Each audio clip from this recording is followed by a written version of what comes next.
May 20th, 2000, the NASCAR Cup Series is at Charlotte Motor Speedway for the Winston and Exhibition race with no points, only prize money, and prior to the race itself, incredible late caution multi-car wreck in Turn 1 big names collected on.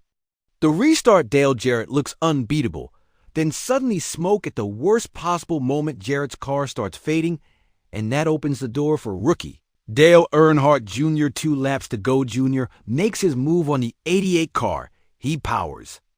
Task takes the lead, wins $500,000, the first rookie ever to win. The Winston, it should have been a perfect night, but 15 minutes later, everything changed around 11:15 p.m. Thousands of fans are leaving the track tired. Shoulder to shoulder moving across a pedestrian bridge over Highway 29, the bridge is about 320 feet long. Packed completely full. Then it starts swaying. Most people do not panic. Bridges flex. Then two loud cracks echo through. The night crack, and without warning, an 80-foot section collapses. People, concrete, steel, all dropping 17 feet onto the highway below. No time to react. No time to scream. 1 second, you are walking. The next second, the ground disappears. Witnesses later described pools of blood on the asphalt. It looked like a disaster. Movie, and somehow 01 died, but 107 people were injured, 16 in critical condition, broken leg, spinal injuries, internal bleeding. It was a miracle, but it was devastating. Investigators later determined the bridge had design flaws and was not built to handle that many people at once. A race win was forgotten, and the walk back to the car became one of the darkest nights in NASCAR history. August 9, 2014, upstate New York, a small dirt track, Empire Super Sprints, and in the field, 3-time NASCAR champion Tony Stewart. He did not have to be there. No points, no big payday. He was there because he loved sprint cars. Also racing that night was 20-year-old Kevin Ward Jr. Talented local favorite. Dirt racing was his world. Mid-race, Stewart and Ward make contact. Ward spins, hits the wall, yellow flag, and then a decision that would change everything. Ward climbs out of his car in a black fire suit on a dimly lit dirt track. He walks toward the racing surface. Cars are still rolling under caution. Is angry, pointing, gesturing at Stewart. Then Stewart's car approaches the rear fishtails. Right rear tire strikes Ward. He is thrown roughly 25 feet. The impact is catastrophic. Kevin Ward Jr. dies at just 20 years old. The video spreads nationwide. ESPN, CNN, TMZ. Police investigate. Grand jury later rules it was a tragic accident. No criminal charges filed, but controversy explodes. A documentary years later shows Stewart's car did accelerate, but intent could not be proven. Ward's family files a wrongful death lawsuit. It settles out of court in 2018.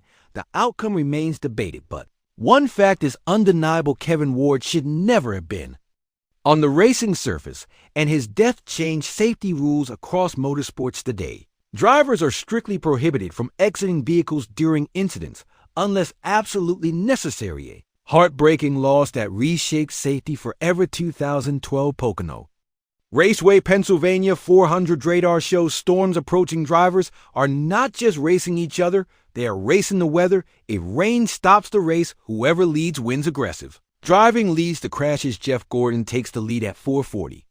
3 p.m. the race is red flagged at 4:54 p.m. NASCAR calls it official. Fans start leaving. Tens of thousands. Heavy rain, low visibility. At 5:01 p.m. lightning strikes in the parking lot. 9 injured. Brian Zimmerman is hit near his vehicle. CPR begins within minutes. He is transported to Pocono Medical Center.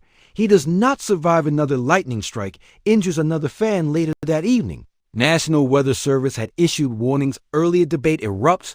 Should the race have stopped sooner? Was communication strong enough? A lawsuit follows. The jury ultimately rules NASCAR and Pocono were not legally at fault, but the sport changes today. NASCAR enforces a strict lightning policy. If lightning is within 8 miles, racing stops for 30 minutes minimum, because fan safety cannot be a gamble. 1995.